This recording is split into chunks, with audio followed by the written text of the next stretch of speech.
की इस वीडियो में मैं आपको बताऊंगा क्लास 10 बिहार बोर्ड का जो official model paper Bihar board ने पब्लिश किया है, वो यहाँ पर आप देख सकते हैं 2023 में जो बच्चे एग्जाम देने वाले उन सभी के लिए काफी इंपॉर्टेंट रहेगा। इसमें टोटल 80 ऑब्जेक्टिव है, जैसे कि आप यहाँ पर देख रहे हैं पूरा चीज आपको बता रहा है कि क्या क्या चीजें रहेंगे। 80 ऑब्जेक्टिव रहेंगे, उसमें से 40 ऑब्जेक्टिव को आपको जो है आंसर देना रहेगा। OMR शीट मिलेगा, उस पर आप जो है उसको रंग के दे सकते हैं। ठीक है, तो सबसे पहले हम यहाँ पर ऑब्जेक्टिव को शुरू कर रहे हैं। यहाँ पर आप देख सकते हैं लिखा हुआ है कि प्रश्न संख्या 1 से 80 तक वस्तुनिष्ठ प्रश्न है, इनमें से किन्हीं 40 प्रश्नों का उत्तर देना है। प्रत्येक प्रश्न के साथ 4 विकल्प दिए गए, जिनमें से एक सही है। अपने द्वारा चुने गए सही विकल्प को OMR शीट पर चिन्हित करना है। ठीक है, तो OMR शीट जो होता है उसमें गोल गोल करना रहता है। जैसे यहाँ पर दिया हुआ 4 ऑप्शन, तो इसको गोल गोल नीचा से करना रहता है। 40 गुने 1 यानी 40 को ऑब्जेक्टिव आपको रखना रहेगा। 80 को मिलेगा, लेकिन उसमें से 40 को बनाना रहेगा। क्लियर? तो 10th क्लास वाला ध्यान कर लो, तुम दोनों बहन भी ध्यान कर लो। अब यहां पर जो है सबसे पहला जो क्वेश्चन आ रहा है कि निम्नलिखित में किसका अपवर्तनांक अधिक है। ठीक है, किसका अपवर्तनांक अधिक है। अब देखो यहां पर ऑप्शन जो है 4 ऑप्शन है आपके पास। 4 ऑप्शन में से जो ऑप्शन इसका सही लग रहा है उसका आंसर आपको बताना है। तो सबसे पहले तो यहां पर दे रहा हवा, हीरा, सीसा और जल। चलो बताओ किसका अपवर्तनांक सबसे अधिक होता है। हीरा का। क्या होगा? हीरा का अपवर्तनांक सबसे अधिक होता है। ये बिल्कुल आंसर सही है। ये आंसर जो है हीरा वाला वो सही है। ठीक है, ये बाकी सब जो है गलत है, यानी कि सबसे ज्यादा अपवर्तनांक जो होता है वो हीरा का होता है। तो पहला का आंसर क्या हो गया? B number. और आप लोग जो बच्चे यूट्यूब पर देख रहे हैं, आप लोग इसका आंसर मिलाते जाइएगा कि आपने 40 या 80 में से कितने नंबर अपने अनुमान से सही किया है। और जो भी आंसर होगा तो आप नीचे कमेंट करते जाइएगा। अवतल दर्पण की फोकस दूरी होती है।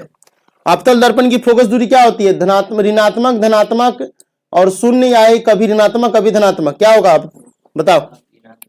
है ठीक है, ऋणात्मक होगा। दो का ऑप्शन जो हो जाएगा ए नंबर बिल्कुल सही है। अगला क्वेश्चन देखते हैं। किसी लेंस में मुख्य फोकस की संख्या कितनी होती है?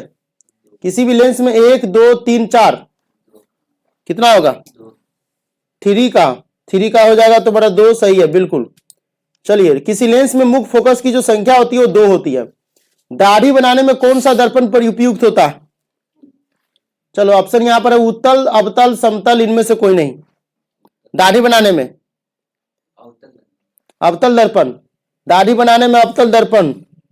चलिए ठीक है, 4 का बी हो जाएगा अवतल दर्पण। देखो अवतल दर्पण का प्रयोग कहां कहां होता है इस ध्यान से देख लो। अवतल दर्पण का प्रयोग दाढ़ी बनाने में, ठीक है। उसके अलावा जो होता है इसका प्रयोग जो होता है सर्च लाइट में, ठीक है। उसके अलावा जो होता है इसका प्रयोग जो होता है आगे रहता है हेडलाइट रहता है उसमें लगा रहता है। उसके अलावा जो होता है डॉक्टर जो होता है आंख नाक कान गला देखता है उसमें भी रहता है। दूर की वस्तु को नजदीक नजदीक की वस्तु को दूर दिखाना रहता है तो भी अवतल दर्पण होता है, बड़ा चीज देखने के लिए। और उत्तल दर्पण का प्रयोग कहां रहता है? तो जब भी ट्रक व्रक चलता है तो बगल में जो शीशा लगा रहता है दाहिने तरफ से बाएं तरफ से, तो वहां पर उत्तल दर्पण का प्रयोग होता है। क्लियर? चलिए तो आगे देख लीजिए। अवतल दर्पण की फोकस दूरी एफ में उसकी वक्रता त्रिज्या आर के बीच संबंध क्या हो जाएगा? जल्दी से बताओ। एफ बराबर 2r, एफ बराबर 2r 5 का। चलो 5 का आंसर हो जाएगा एफ बराबर r/2। एफ बराबर r/2। सी नंबर ऑप्शन इसका सही होगा। ज्यादा मोटा हो गया है, नहीं थोड़ा पतला करो। और भाग रहा है इधर। हाँ ये अब सही है। और मोटे हो ना, और पतला हो।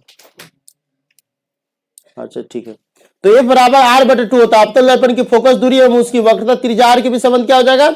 एफ बराबर r/2 होता है। ठीक है, एफ बराबर r/2। अब देखिए एफ जो होता है वो आर का आधा, ठीक है। और यहां पर जो दे रहा है 5 का जो आंसर है सी नंबर, एफ बराबर 2r किसी भी हालत से सही लग रहा है। हाँ वही वक्रता त्रिज्या फोकस दूरी दुगुनी तब 2 से गुना होगा। तो r बराबर 2f होता है, f बराबर 2r नहीं होता है। ठीक है, या तो f बराबर r/2 ना तो इसको लिखेगा तो क्या हो जाएगा r बराबर, अगर 2f रहता तब सही होता। ठीक है, लेकिन 2f यहां पर है नहीं। अगला, निम्नलिखित में से किस लेंस को अभिसारी लेंस कहते हैं? बताओ रे रणधीर। है उत्तल लेंस को अभिसारी लेंस कहते हैं और अवतल लेंस को अपिसारी लेंस कहते हैं। अपसारी लेंस होता है वो अभिसारी लेंस होता है। ठीक है, समझ में आ रहा है ना? तो इसका क्या हो जाएगा, अभिसारी लेंस कहेगा तो उत्तल और अपिसारी कहेगा तो अब अवतल होगा। इसका आंसर होगा उत्तल लेंस। दृश्य प्रकाश में किस वर्ण का तरंग दैर्घ्य न्यूनतम होता है? ठीक है, पीला, बैगनी, लाल, हरा, क्या होगा?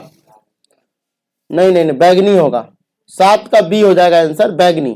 ठीक है, दृश्य प्रकाश में किस वर्ण का तरंग दैर्घ्य न्यूनतम होता है? इसका आंसर हो जाएगा बैगनी। चलिए अगला क्वेश्चन देखिए, तारों का टिमटिमाना प्रकाश के किस घटना को दर्शाता है? तारों का टिमटिमाना प्रकाश का अपवर्तन घटना को दर्शाता है। ठीक है, चलिए 9वां नंबर है, निम्नलिखित में किस में प्रकाश की चाल सबसे अधिक होती है? वायु में, निर्वात में, कांच में या ए और बी दोनों में? क्या हो जाएगा? तो 9 का जो तुम्हारा आंसर हो जाएगा वो सी हो जाएगा, निर्वात में। बिल्कुल सही है। देखो अपने मन से कि कितना सही हो रहा है और आप लोग भी देखिए कितना सही हो रहा है। प्रकाश के अपवर्तन के कितने नियम है? 2 नियम है, अपवर्तन हो चाहे परावर्तन हो, दोनों का दुइयों को नियम होता है। इसका क्या हो जाएगा आंसर? 10 का बी हो जाएगा। ठीक है, अब आप लोग जो बच्चे 10 ऑनलाइन वाले देख रहे हैं, 10 में से बताइए आपको कितना सही हो रहा है। अगर मान लीजिए 5 सही है तो 5/10 लिख दीजिए, 6 सही है तो 6/10 लिख दीजिए और उसके अनुसार से पूरा 80 के अनुसार से आप कंप्लीट कीजिएगा कि आपका कम से कम 40 सही हो रहा है। इसका मतलब है कि आप जो है बढ़िया से तैयारी की है। 40 से कम सही हो रहा है तो इसका मतलब कि आपका तैयारी में कमजोरी है। अभी 1 महीना समय है, बढ़िया से तैयारी कीजिए। जल विद्युत संयंत्र किस ऊर्जा को विद्युत ऊर्जा में रूपांतरित करता है? नाभिकीय ऊर्जा, सौर ऊर्जा, स्थिति ऊर्जा, तापीय ऊर्जा? बोलो। चलो बिल्कुल सही है, स्थिति ऊर्जा। जल विद्युत संयंत्र किस ऊर्जा को विद्युत ऊर्जा में रूपांतरित करता है? स्थिति ऊर्जा को। यहां पर सी ऑप्शन सही है। जलता हुआ मोमबत्ती बदलता है, जलता हुआ मोमबत्ती किस में बदलता है? विद्युत ऊर्जा को प्रकाश ऊर्जा में, रासायनिक ऊर्जा को प्रकाश ऊर्जा में, ध्वनि ऊर्जा को प्रकाश ऊर्जा में, या इनमें से कोई नहीं? 12 के बी बिल्कुल सही है। देखते रहो कितना सही हो रहा है, लिखते भी रहना। चलो अगला, एक विद्युत सेल से धारा प्राप्त करने पर इसके सिरों के बीच विभवांतर का मान विद्युत बाइक बल की तुलना में हो जाता है, क्या होगा? एक विद्युत सेल से धारा प्राप्त करने पर इसके सिरों के बीच जो विभवांतर का मान होता है विद्युत वाहक बल की तुलना में क्या हो जाता है? अधिक हो जाता है कि कम हो जाता है, दुगुना हो जाता है? इनमें से कोई नहीं, अधिक। चलो देख लेते हैं कि 13 का बी हो जाएगा, कम हो जाता है। ठीक है, 13 का क्या होगा? कम हो जाता है। जब उसके द्वारा होता है तो उसकी तुलना में जो होता है विद्युत वाहक बल की तुलना में ये कम हो जाता है। अगला है 14, प्रतिरोध का मान बढ़ाने के लिए प्रतिरोधों को क्या जोड़ा जाता है? समांतर क्रम में, श्रेणी क्रम में तथा ए और बी दोनों में? इनमें से कोई नहीं, श्रेणी क्रम में। चलो 14 का जो आंसर हो जाएगा वो हो जाएगा बी। 14 का जो आंसर हो जाएगा वो हो जाएगा बी, यानी कि श्रेणी क्रम में। तो प्रतिरोधों का मान बढ़ाने के लिए श्रेणी क्रम में जोड़ते हैं और प्रतिरोधों का मान घटाने के लिए समांतर क्रम में जोड़ते हैं।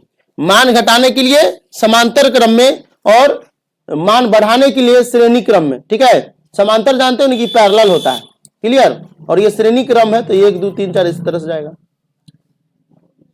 विद्युत चुंबक बनाने के लिए प्राय जिस क्षर का उपयोग होता है वह क्षर क्या होता है? विद्युत चुंबक बनाने के लिए क्या होगा? तांबा का, नरम लोहा का, इस्पात का? इनमें से कोई नहीं, बोलो जल्दी से। नहीं नहीं नहीं, नरम लोहा।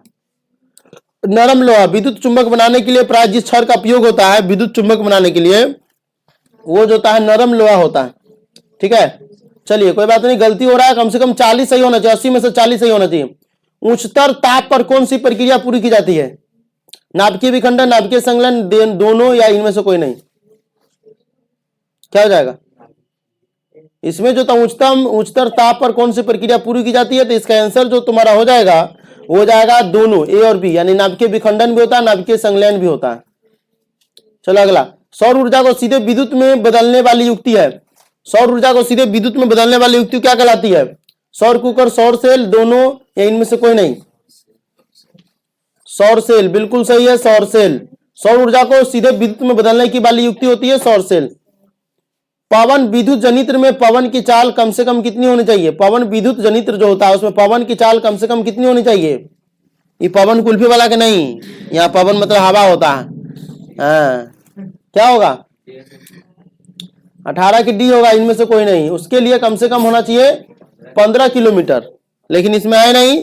ठीक है, अगला, सेल का विद्युत वाहक बल होता है सेल का विद्युत वाहक बल क्या होता है? सेल का विद्युत वाहक बल सेल द्वारा इकाई आवेश पर लगाया गया बल या सेल द्वारा इकाई आवेश पर किया गया कार्य। विभवांतर इनमें से कोई नहीं। क्या होगा? सेल का विद्युत वाहक बल। चलो बी नंबर होगा, सेल द्वारा इकाई आवेश पर किया गया कार्य जो होता है सेल का विद्युत वाहक बल होता है। अगला देखते हैं, घरेलू परिपथ में मुख्य रूप से किसकी आपूर्ति होती है? घरेलू जो परिपथ होता है उसमें मुख्य रूप से किसकी आपूर्ति होती है? प्रतिवर्ती धारा की, चर दृष्टि धारा की, दृष्टि धारा की, इनमें से कोई नहीं। 20 के हो जाएगा प्रतिवर्ती धारा। प्रत्यावर्ती धारा घरेलू परिपथ में मुख्य रूप से किसकी आपूर्ति होती है? प्रत्यावर्ती धारा की। वर्ण विक्षेपण असंभव है। वर्ण विक्षेपण असंभव है। कांच में, निर्वात में, जल में, फाइबर में, किसमें असंभव है?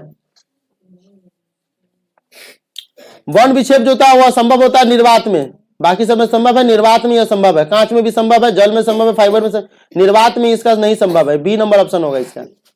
वायु में रखा है कांच का प्रिज्म आपतित किरण को मोड़ देता है। वायु में रखा है कांच का जो प्रिज्म होता है वो आपतित किरण को किधर मोड़ देता है? ऊपर, नीचे, आधार से दूर या आधार की ओर?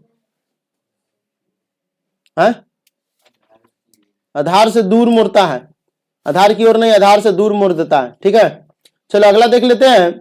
J2ZNO प्लस O2 का रिएक्शन करेगा तो 2ZNO बनेगा। इसमें किस प्रकार की अभिक्रिया हो गया है? अपघटन, अपक्षेपण, विस्थापन, उपचयन। ये 10th क्लास के पहले चैप्टर का एक क्वेश्चन है, इसमें बताया गया हुआ है। कौन अभिक्रिया बताओ? 23 का अपघटन, अपघटन नहीं ना, उपचयन अभिक्रिया नहीं में। इसमें तो 2ZN प्लस O2 हो रहा है तो 2ZNO रिएक्शन हो रहा है ना। दो को मिल करके एक नया पदार्थ, एक नया बन रहा है ना, तो एक नया चीज बन रहा है, इसका मतलब उपचयन हो जाता है। और ऑक्सीडेशन का मान देख रहे हो यहाँ पर, ऑक्सीडेशन पर, इंग्लिश में इसको ऑक्सीडेशन बोलते हैं, हिंदी में उपचयन प्रक्रिया इसको बोलेंगे। ठीक है, अगला, खाने वाले सोडा का रासायनिक सूत्र क्या होता है? खाने वाले जो सोडा होता है उसका रासायनिक सूत्र क्या होगा? NaHCO3। 24 का NaHCO3 डालो, सही है। यार बार बार काहे गिर रहा है तुम? एक गिरेगा तो हाँ, NaHCO3 होगा, इसका आंसर होगा ए नंबर। खाने वाले सोडा का रासायनिक सूत्र होता है। ठीक है, अच्छा, धोने वाले सोडा का क्या होता है?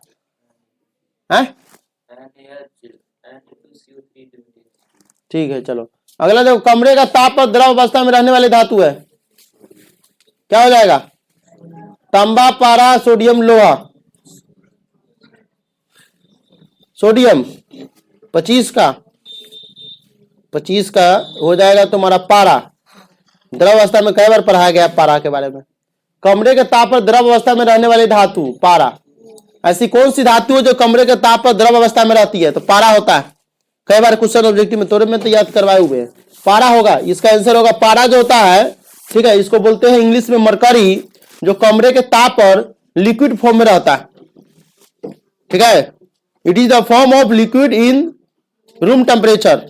ठीक है, इज कॉल्ड मरकरी, इसको मरकरी बोलते हैं। ठीक है, आवर्त सारणी के शून्य समूह का तत्व कौन है? आवर्त सारणी के शून्य समूह का तत्व कौन हो जाएगा? 26 का हाइड्रोजन, हीलियम, ऑक्सीजन का Cl है, क्लोरीन शायद। तो 26 का आंसर क्या होगा? 26 का बी हो जाएगा, हीलियम। ठीक है, ये आवर्त सारणी के शून्य समूह का तत्व है। क्या है? शून्य समूह का तत्व है। चलिए अगला देख लेते हैं। सोडियम कार्बोनेट के जलीय विलयन में मेथिल ऑरेंज का विलयन मिलाने पर विलयन का रंग परिवर्तित होकर निम्नलिखित में कैसा हो जाता है?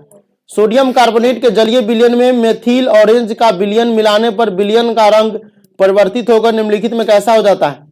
पीला, लाल, गुलाबी, हरा। 27 हो जाएगा, सी नंबर हो जाएगा, गुलाबी हो जाता है।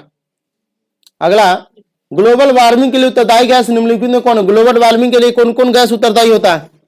NH3, CO2, O2, N2। CO2 carbon dioxide या कार्बन ऑक्साइड, हाँ कार्बन डाइऑक्साइड ग्लोबल वार्मिंग के लिए उत्तरदायी गैस होता है। ठीक है, तो कौन गैस रिस्पॉन्सिबल है ग्लोबल वार्मिंग के लिए? देख लो, ध्यान कर, बिहार बोर्ड और CBSE दोनों देख लो।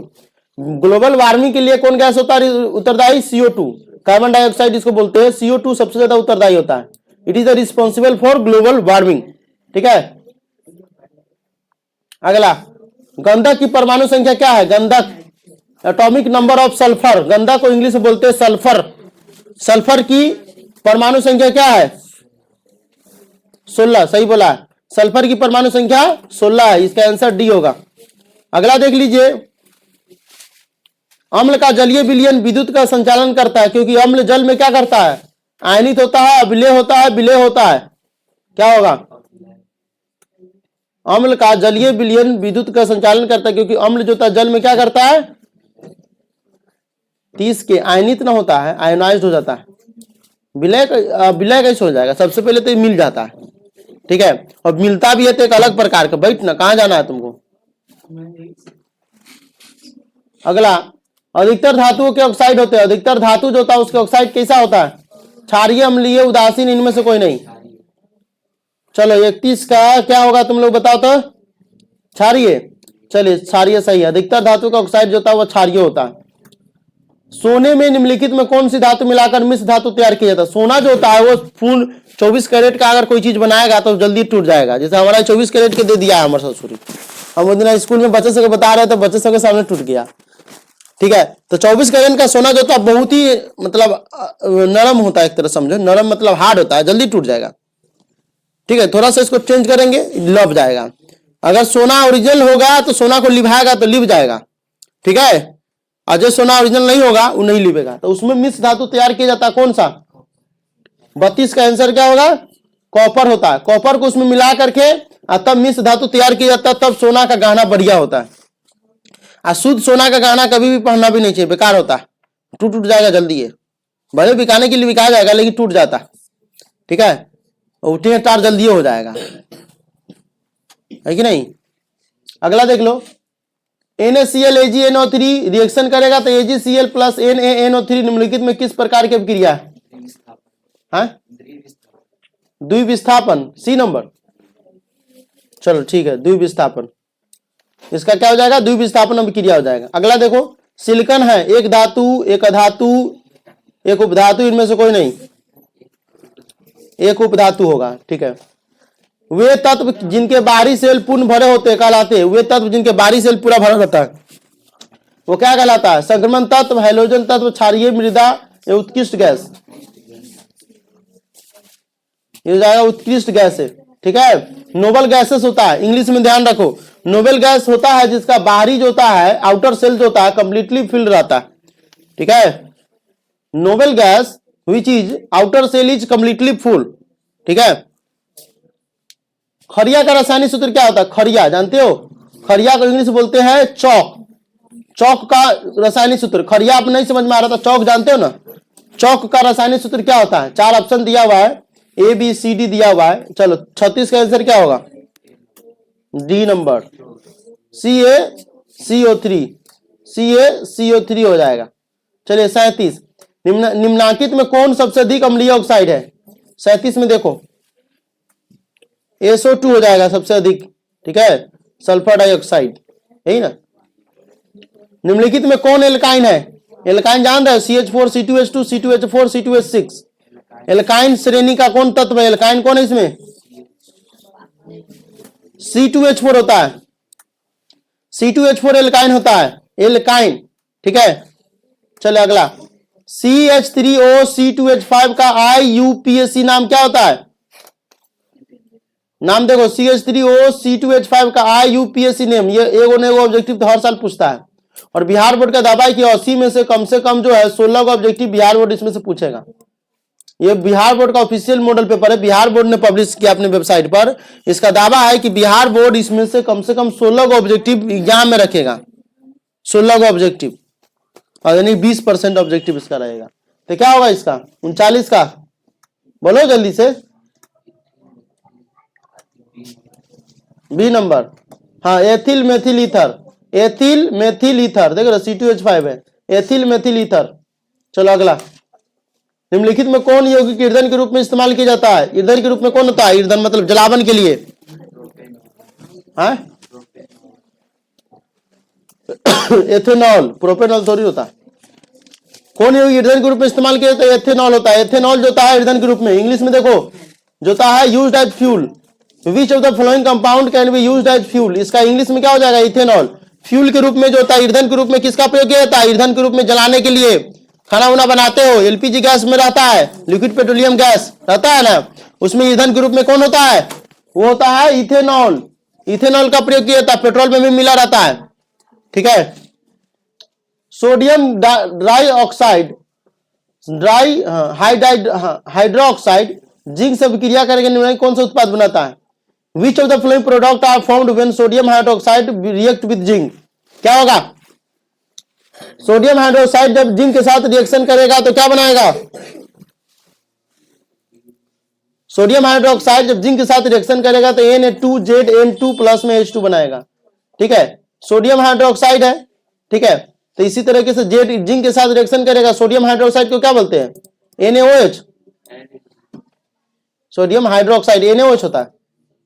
NaOH के साथ करती करेंगे, Zn के साथ रिएक्शन कराएंगे। ठीक है, तो क्या बनेगा? ये वाला बनेगा सी नंबर ऑप्शन। अगला, धोबिया सोडा का रासायनिक सूत्र। धोबिया सोडा को इंग्लिश में बोलते हैं वाशिंग सोडा। वाशिंग सोडा समझ जाओ। धोबिया सोडा का रासायनिक सूत्र क्या होगा? हो जाएगा Na2CO3 इंटू 10H2O। धोबिया सोडा देख लो रे, कई बार पूछे हुआ है। धोबिया सोडा का रासायनिक सूत्र Na2CO3 इंटू 10H2O। धोबिया सोडा यानी कि वाशिंग सोडा जो होता है, धोने वाला सरफ जो रहता है, सरफ जानते हो, धोते हो कपड़ा उपड़ा, उसको रिएक्शन किया जाता है Na2CO3 इंटू 10H2O के साथ, तब वो जाकर के बनता है। अगला, अम्ल राज्य में सांद्र HNO3 और सांद्र HCl का अनुपात होता है। 43 का आंसर देखो, 43 का हो जाएगा। HNO3 और HCl का अनुपात जो होता है 1:3 होता है। ठीक है, 1:3 होता है। 3:1 कभी नहीं होता, 1:3 होता है। ठीक है, कंफ्यूजन में नहीं रहना कि 1:3 के 3:1 होगा, 1:3 होता है। ठीक है। अगला, किसी अभिक्रिया में भाग लेने वाले पदार्थ क्या कहलाता है? किसी अभिक्रिया में भाग लेने वाले पदार्थ, भाग लेने वाले पदार्थ, अभिकारक क्या होता है? किसी अभिक्रिया में भाग लेने वाले पदार्थ क्या कहलाता है? ऑक्सीकारक, अभिकारक। एक मिनट रुको, हमको भी कंफ्यूजन है, रुको गूगल महाराज से पूछते हैं। बी नंबर तो हमको लग रहा है, लेकिन हमरा लग रहा है कि एगो किसी अभिक्रिया, एक मिनट नेट खोले दो। किसी अभिक्रिया में भाग लेने वाले पदार्थ कहलाते हैं। वैसे तो अभिकारक लग रहा है, लेकिन एक कंफ्यूजन दूर करना।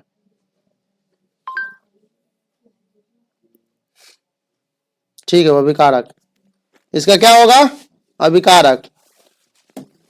तो 44 का आंसर हो जाएगा बी नंबर, अभिकारक। 44 का आंसर क्या होगा? अभिकारक। अब अगला देखो, निम्नलिखित में कौन अम्लीय ऑक्साइड है? 45 का है?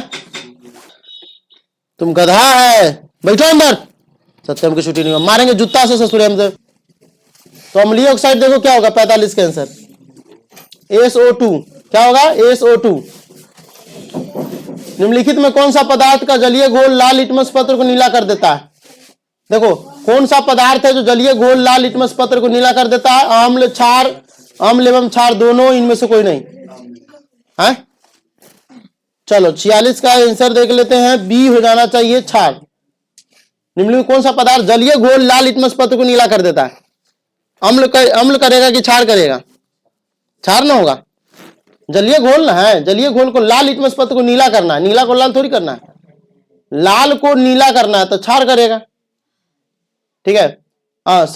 स्वस्थ शरीर का सामान्य पीएच मान कितना होता है? 7 से 7.8, ये स्वस्थ शरीर का पीएच मान होता है। पीएच मान जान रहे हो? नॉर्मल पीएच वैल्यू होता है। ठीक है, पोटेंशियल ऑफ हाइड्रोजन, इसका फुल फॉर्म क्या होता है? पोटेंशियल ऑफ हाइड्रोजन, हाइड्रोजन की मात्रा जो होता है, इसका फुल फॉर्म पीएच का। ठीक है, तो पीएच का मान जो होता है हमारे बॉडी में, तुम्हारे बॉडी में कितना होता है? 7 से लेकर के 7.8 तक। निम्नलिखित युग्मों में कौन जल में विलय होता है? जल में विलय कौन कौन होता है? इसमें हो जाएगा ग्लूकोज। ये ऑप्शन जो है तुमको ग्लूकोज होगा। ग्लूकोज होता है जल में विलय होता है, बाकी ये सब नहीं मिलेगा। कार्बन डाइसल्फाइड नहीं होता, मेथेन भी नहीं होता, बेंजीन भी नहीं होता। ग्लूकोज होता है, देखता होगा ग्लूकोज, अगर तुम सब खाया भी होगा, गर्मी के मौसम में पिया भी होगा, उसे पानी मिलाता है, पूरा मिल जाता है। मिलने का मतलब है विलय। ठीक है। निम्नलिखित में कौन अमलगम है? कौन अमलगम है? इसमें देख लो, अमलगम का मतलब होता है कि यहां पर अमलगम ही होता है इंग्लिशों में। क्या होगा? बोल रणधीर। सी नंबर होगा CuZn, कॉपर जिंक। ठीक है, अमलगम कौन होता है? Copper zinc. अगला देखो 50 नंबर, कौन सी धातु जिंक सल्फेट के विलयन से जिंक को विस्थापित कर सकती है? तो क्या होगा इसका? Titanium, platinum, copper, aluminium. 50 के सी हो जाएगा कॉपर। कौन कह रहा कि कौन सी धातु जिंक सल्फेट के विलयन से जिंक को विस्थापित कर देता है? जिंक सल्फेट के विलयन से कॉपर ना रिएक्शन करके बिलगा देता है। रिएक्शन क्या नहीं पढ़ाए हुए थे, उसमें क्या होता है? कॉपर जो होता है उसमें क्या करता है? विस्थापित कर सकती है। ऑक्सीजन युक्त रक्त को हृदय से शरीर के विभिन्न भागों में ले जाने वाली रक्त वाहिनियां कहलाती है। और 51 के क्या हो जाएगा? 51 को हो जाएगा धमनियां। ठीक है, धमनियां यानी कि आर्टेरी जो होता है वो क्या करता है? ऑक्सीजनेट करता blood from the heart to different body parts. यानी धमनी जो होता है वो पूरे बॉडी में ब्लड को डिवाइड करता है। ठीक है, धमनी को इंग्लिश में क्या बोलते हैं? आर्टेरीज बोलते हैं, आर्टेरीज। ठीक है, रक्त के हल्के पीले रंग के चिपचिपे द्रव को क्या कहते हैं? रक्त के हल्के पीले रंग के चिपचिपे द्रव को क्या कहते हैं? Lymph, serum, plasma. इनमें से कोई नहीं, प्लाज्मा। 52 का हो जाएगा प्लाज्मा। रक्त के हल्के पीले रंग के चिपचिपे द्रव को क्या कहते हैं? प्लाज्मा कहते हैं। क्या कहते हैं? प्लाज्मा। रक्त के हल्के पीले रंग के चिपचिपे द्रव को प्लाज्मा कहते हैं। एक मिनट रुको, रक्त के पीले हल्के चिपचिपे द्रव को क्या कहते हैं? रक्त के पीले चिपचिपे द्रव को प्लाज्मा है। चलो अगला देखो 52 का। 52 का हो गया प्लाज्मा। 53, किन पौधों की पत्तियों पर स्टोमेटा अनुपस्थित होता है? अनुपस्थित है, उपस्थित नहीं है। अनुपस्थित मतलब उसमें होबे नहीं करता स्टोमेटा। स्टोमेटा जानते हो ना यहाँ पर। अब देखो कि किस पौधे की पत्तियों पर स्टोमेटा अनुपस्थित होता है। 53 का बी हो जाएगा जलमग्न हाइड्रोफाइट्स। ये दो क्वेश्चन जो था, कोई यूट्यूबर था वो गलती बताया था, इसका भी और इसका भी। जो है ग्लूकोज वाला था उसका भी गलती बता दिया था। हाँ, किण्वन की क्रिया पाई जाती है? किण्वन क्रिया ईस्ट में पाई जाती है। ठीक है, 54 का आंसर क्या हो जाएगा? ईस्ट में। ठीक है, एक और ऑप्शन इसका रहता है लेकिन इसमें एक को दिया। हाँ, पूर्ण विकसित अंडाशय कहलाता है। पूर्ण विकसित अंडाशय क्या कहलाता है? बीज, बीजार्ड, फल, इनमें से कोई नहीं है? बीजार्ड। चलो ठीक है, देखते हैं 55 का। नहीं 55 का बीजार्ड नहीं ना। 55 का पूर्ण विकसित अंडाशय कहलाता है। फल ना हो गया। पूर्ण विकसित अंडाशय फल कहलाएगा, बीजार्ड नहीं बल्कि फ्रूट कहलाएगा। वो तो अभी तो पूरा कंप्लीट नहीं ना हुआ रहता है। ठीक है, अगला देखो ग्लूकोज का रासायनिक सूत्र। कई बार पूछा हुआ है। देखो ग्लूकोज जो तुम खाते हो गर्मी के मौसम में, पीते हो पानी में मिला करके, ग्लूकोज का रासायनिक सूत्र क्या होगा? 56 के बी नंबर C6H12O6। ये ग्लूकोज का रिएक्शन है। देखो C6 और लास्ट में भी O6 रहेगा, बीच में रहेगा H12। निम्नलिखित में किस पौधे का प्रकाश संश्लेषण इकाई होता है? किस पौधे का प्रकाश संश्लेषण इकाई होता है? क्लोरोप्लास्ट, प्लास्टिसोड, क्लोरोफिल, क्लोरोप्लास्ट। ठीक है, क्लोरोप्लास्ट इसका बिल्कुल सही है। अंडोत्सर्ग का कारण क्या है? अंडोत्सर्ग का मतलब होता है ओव्यूलेशन का कारण क्या है? इसमें देखो एस्ट्रोजन, LH, FSH, इनमें से कोई नहीं। इसमें होगा LH। क्या हो जाएगा? LH। ठीक है, निम्नलिखित जीवों में किसमें अलैंगिक जनन द्विखंडन द्वारा नहीं होता है?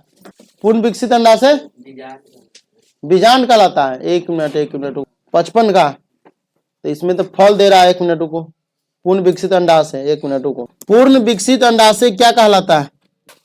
पूर्ण विकसित अंडाशय क्या कहलाता है? इसका आंसर जो है पूर्ण विकसित अंडाशय कहलाता है।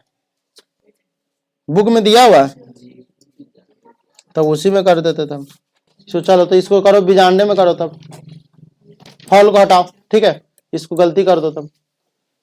अब अगला देखो कहां पर थे? 59 पर। ये हो गया था 59 पर। निम्नलिखित जीवों में किसमें अलैंगिक जनन द्विखंडन द्वारा नहीं होता है? क्या होगा? द्विखंडन द्वारा नहीं होता। इंग्लिश में देख लो यहाँ पर, following organic asexual reproduction does not occur through binary fusion. इसका आंसर क्या होगा? 59 का बताओ। सी नंबर होगा ईस्ट के। ठीक है, चलो अगला देख लेते हैं। प्रकृति में ऑक्सीजन का संतुलन कैसे बना रहता है? प्रकृति में ऑक्सीजन का संतुलन अपघटन का द्वारा। 60 के हो जाएगा प्रकाश संश्लेषण के द्वारा ना। प्रकाश संश्लेषण नहीं होगा तो कैसे होगा? प्रकाश संश्लेषण में क्या करता है? वो ऑक्सीजन लेता नहीं बल्कि ऑक्सीजन देता है, कार्बन डाइऑक्साइड ले लेता है। और प्रकाश संश्लेषण हम तुमको कई बार पढ़ाए होंगे कि कि पूरे दुनिया का पेड़ काट दे तो आदमी या जानवर अपने आप मर जाएगा।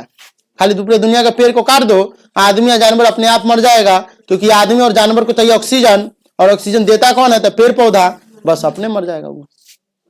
इनडायरेक्टली हम लोग उस पर डिपेंड है, डायरेक्टली भी डिपेंड है, बहुत सारा फल पौधा या खाते हैं उसमें भी होता है। तो एक तरफ से तो डायरेक्टली और इनडायरेक्टली दोनों तरफ से हम उस पर डिपेंड है। ठीक है, तो प्रकाश संश्लेषण को इंग्लिश में बोलते हैं फोटोसिंथेसिस। फोटोसिंथेसिस प्रक्रिया से क्या करता है?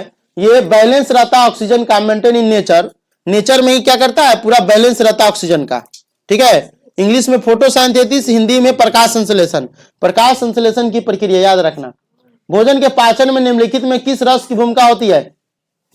इनमें से सभी है। भोजन के पाचन में निम्नलिखित किस रस की भूमिका होती है? पीत रस, अग्नाशय रस, आंत रस, इनमें से सभी। एक्सेट के क्या हो जाएगा? डी हो जाएगा। इनमें सभी भोजन के पाचन में किस रस की भूमिका होती है? पीत रस, आंत रस, अग्नाशय रस। अब देखो, ट्रिप्सन नामक एंजाइम पाया जाता है। ट्रिप्सन नामक एंजाइम में कहां पाया जाता है? 62 के जठर रस में। जठर रस में ट्रिप्सन नामक रसायन एंजाइम पाया जाता है, जठर रस में। 62 के क्या हो जाएगा? D number. अगला देखो 63। आहार नाल का सबसे लंबा भाग है। हाँ, आहार नाल, parts of the alimentary canal क्या हो जाएगा? ग्रसनी, छोटी आंत, अमाशय या ग्रास नली। 63 की भी होगा, छोटी आंत, बिल्कुल सही है। क्या को सही हुआ तुम्हारा अभी तक? मनुष्य में पाचन क्रिया का आरंभ कहां से होता है? मनुष्य में पाचन क्रिया का आरंभ कहां से होता है? डाइजेशन जो होता है ना बॉडी में, तो डाइजेशन कहां से शुरू होता है? मुख गुहा, सही बोला है, बकल कैविटी से। अगला, निम्नलिखित में कौन वसा के पाचन में सहायक होता है? हाँ, टाइलिन, माल्टेज, लाइपेज, लैक्टेज। 65 का इसका हो जाएगा लाइपेज। ग्लाइकोलाइसिस की प्रक्रिया संपन्न होती है। ग्लाइकोलाइसिस की प्रक्रिया किसमें संपन्न होती है?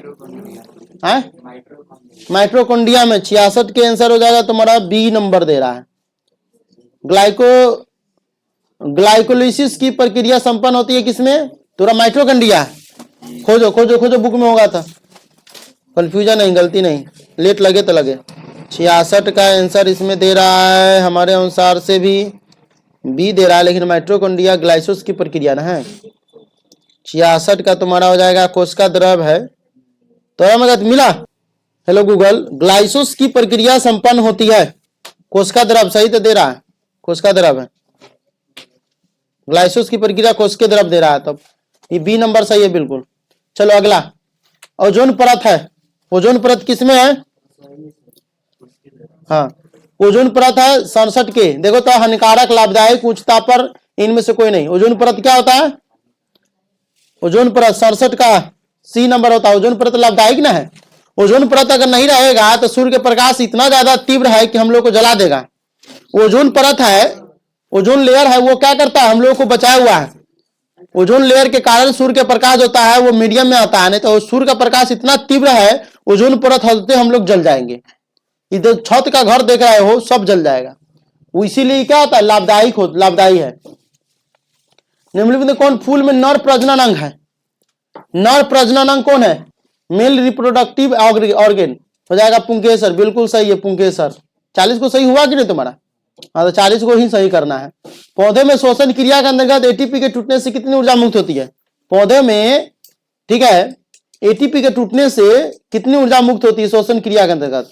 30.5 किलो जूल पर मोल, यही होगा इसका आंसर। ठीक है, 69 का ये नंबर। एक दो क्वेश्चन इसमें है अब ढंगा का, लेकिन वो सब पूछेगा तो नहीं है, लेकिन हो सके वही डाल दे। इथाइल अल्कोहल किस प्रकार के श्वसन से बनता है? इथाइल अल्कोहल अब आईबीए, बाईबीए, किन्बन, इनमें से सभी। इथाइल अल्कोहल अब आईबीए से होता है। ठीक है। 71, रक्त में उपस्थित कौन सी कणिकाएं श्वसन गैसों के परिवहन में भाग लेती है? लाल रक्त कणिकाएं, लाल रक्त कणिकाएं जो होता है भाग लेती है।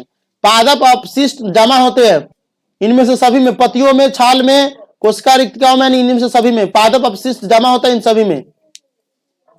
इंग्लिश में देख सकते हो, प्लांट वेस्टेज आर स्टोरेड इन। ठीक है।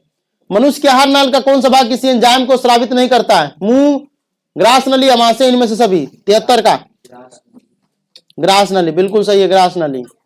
मूत्र की सांद्रता किसकी उपस्थिति पर निर्भर करती है? Thyroxine, ADH, vasopressin, melatonin, melatonin. 74 के देखो, 74 क्या होगा? मूत्र की सांद्रता किसकी उपस्थिति में निर्भर करती है? एडीएच, जानते हो? एडीएच, एडीएच पर निर्भर करता है। एडीएच का फुल फॉर्म क्या आता है? एडीएच फुल फॉर्म, ये एटीएम बता रहा है, एक मिनट रुको रुको रुको। एडीएच का फुल फॉर्म, एडीएच इसका होता है anti diuretic hormone, anti diuretic hormone ADH का फुल फॉर्म होता है। ठीक है, अगला देखते हैं 75 नंबर, 4-5 का। कौन सा हार्मोन पौधे की वृद्धि से संबंधित नहीं है? ऑक्सीन। 76 का 75 का आंसर क्या हो जाएगा तुम्हारा? इसमें तो दे रहा है एब्सिसिक अम्ल। कौन सा हार्मोन पौधे की वृद्धि से संबंधित नहीं है? एब्सिसिक अम्ल, यही होगा। ऑक्सीन है किसमें? ए नंबर दे लो किताब में। कौन सा हार्मोन पौधे की वृद्धि से संबंधित नहीं है? ऑब्सेसिक अम्ल सही ना है, इसको दूसरे तरीका से ऑब्सेसिक अम्ल भी लिखा जाता है, अ से भी लिखा जाता है। एब्सिसिक अम्ल दिया हुआ है लेकिन ऑब्सेसिक अम्ल होता है, अ से शुरू होता है। मानव हृदय किस तंत्र का भाग है? मानव हृदय किस तंत्र का भाग है बताओ? पाचन तंत्र, श्वसन तंत्र, उत्सर्जन तंत्र, परिवहन तंत्र। परिवहन तंत्र बिल्कुल सही है। जीव विज्ञान की वह शाखा जो गुणों के वंशानुक्रम के अध्ययन से संबंधित है? अनुवंशिकी, सही है। अगला, श्वसन क्रिया में निम्नलिखित में से किस गैस को ग्रहण किया जाता है? O2 ना होता है, O2 का श्वसन क्रिया में O2 का होता है। 79 ग्लूकोज में कार्बन के कितने परमाणु होता है? 6 C6H12O6 होता है, तो कार्बन का 6 गुण होता है, तो 6 हो जाएगा। अगला, मस्तिष्क में अनैच्छिक क्रियाओं का नियंत्रण केंद्र अवस्थित होता है? पश्चिम मस्तिष्क ना होगा। तो इस तरीके से 80 को ऑब्जेक्टिव रहेगा, इसमें से मात्र 40 को ऑब्जेक्टिव का जवाब देना है। 40 प्लस हो गया, इसका मतलब समझो कि ऑब्जेक्टिव का बेड़ा पार लग गया। ठीक है, 80 में 80 करने की कोशिश करो, मत करना। वही विद्यार्थी का लफड़ा लग जाता है, वही का बढ़िया नंबर नहीं रहता है। कई बार एग्जाम में देखा गया है, जो बच्चा अपने काम से काम रखता है वही आदमी सक्सेस हो जाता है। दूसरे के काम में टांग रहेगा तो हमारा टांग टूट जाएगा। 80 हो ना, तो